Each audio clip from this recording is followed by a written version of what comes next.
اعوذ باللہ من الشیطان الرجیم بسم اللہ الرحمن الرحیم السلام علیکم ورحمۃ اللہ وبرکاتہ۔ پیارے بچوں، چلیں پارٹ 22 کا آغاز کرتے ہیں۔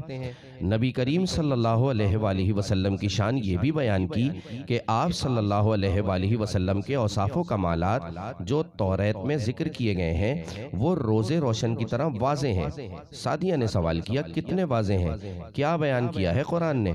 اتنے واضح ہیں کہ جیسے وہ یہ جانتے ہیں کہ کون ان کا بیٹا ہے۔ قرآن بیان کرتا ہے الذین آتیناہم الکتاب یعرفونہ کما یعرفون ابناءہم وان فریقا منہم لیکتمون الحق وہم یعلمون۔ ترجمہ، جن لوگوں کو ہم نے کتاب دی ہے وہ پہچانتے ہیں انہیں جیسے وہ پہچانتے ہیں اپنے بیٹوں کو، اور بے شک ایک گروہ ان میں سے چھپاتا ہے حق کو جان بوجھ کر۔ حضرت عبداللہ بن سلام یہودیوں کے بہت بڑے عالم تھے۔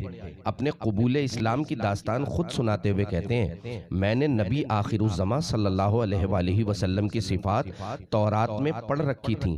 جب آپ صلی اللہ علیہ وآلہ وسلم کی شکل و صورت اور عادات و اطوار کو سنا تو میں نے جان لیا کہ یہ وہی ہستی ہیں جن کی آمد کے ہم منتظر تھے، لیکن میں نے یہ بات کسی پر ظاہر نہیں کی۔ کچھ دن پہلے ہی حضور صلی اللہ علیہ وآلہ وسلم قباء پہنچے تھے۔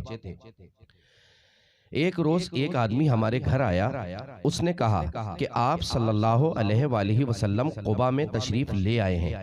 میں اس وقت کھجور کے درخت پر چڑھا ہوا کوئی کام کر رہا تھا۔ میں نے جب اس شخص کی بات سنی تو بہت خوش ہوا، اور خوشی کے مارے میں نے زور سے نعرہ تکبیر لگایا۔ میری پھوپھی خالدہ بنت حارث درخت کے نیچے ہی بیٹھی ہوئی تھیں۔ کہنے لگیں، اگر تمہیں موسیٰ علیہ السلام کی آمد کی خبر دی جاتی تب بھی تم اس زیادہ زور سے نعرہ نہیں لگا سکتے تھے۔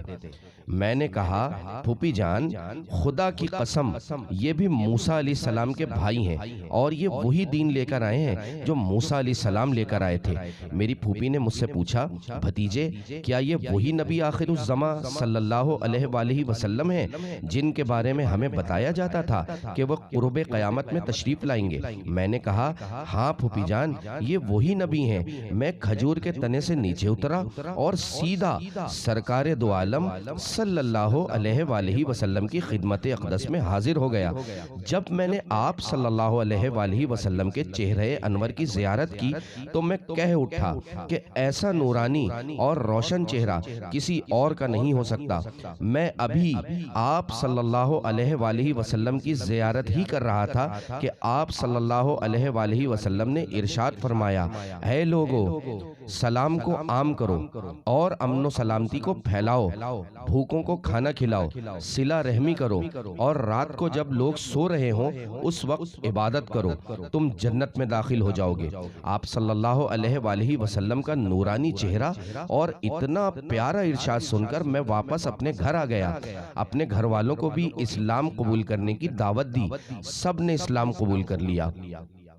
میں واپس آپ صلی اللہ علیہ وآلہ وسلم کی خدمت اقدس میں حاضر ہوا، اور ادب کے ساتھ میں نے اللہ تعالیٰ کے نبی صلی اللہ علیہ وآلہ وسلم کی بارگاہ میں عرض کی، یا رسول اللہ صلی اللہ علیہ وآلہ وسلم، میں آپ پر ایمان لاتا ہوں اور گواہی دیتا ہوں کہ آپ صلی اللہ علیہ وآلہ وسلم اللہ کے سچے رسول ہیں، اور جو دین آپ لے کر آئے ہیں وہ دین سچا اور حق ہے۔ یا رسول اللہ صلی اللہ علیہ وآلہ وسلم، یہودی یہ جانتے ہیں کہ میں ان کا سردار اور بڑا عالم ہوں، اور ان کے سب سے بڑے سردار اور عالم کا بیٹا ہوں۔ حضور انہیں بلائیے اور میرے بارے میں پوچھئے، کیونکہ اگر انہیں میرے اسلام قبول کرنے کا پتہ چل گیا تو مجھ پر یہ ایسے شرمناک الزامات لگائیں گے جن سے میں پاک ہوں۔ چنانچہ آپ صلی اللہ علیہ وآلہ وسلم نے یہود کو بلانے کے لیے قاصد روانہ کیا، اور آپ صلی اللہ علیہ وآلہ وسلم نے حضرت عبداللہ بن سلام کو دوسرے کمرے میں بھیج دیا۔ جب یہود آ گئے تو آپ صلی اللہ علیہ وآلہ وسلم نے ان سے پوچھا کہ عبداللہ بن سلام کے بارے میں تمہاری کیا رائے ہے؟ سب نے کہا، وہ ہمارے سردار ہیں اور ہمارے سردار کے بیٹے ہیں، ہمارے سب سے بڑے عالم اور سب سے بڑے عالم کے بیٹے ہیں۔ تو تو حضور صلی اللہ علیہ وآلہ وسلم نے پوچھا اگر وہ مسلمان ہو جائیں تو تم کیا کرو گے؟ یہودی بولے خدا اسے بچائے، وہ ہرگز مسلمان نہیں ہوں گے۔ یہ سن کر سید عالم صلی اللہ علیہ وآلہ وسلم نے فرمایا اے ابن سلام ان کے سامنے باہر آ جاؤ۔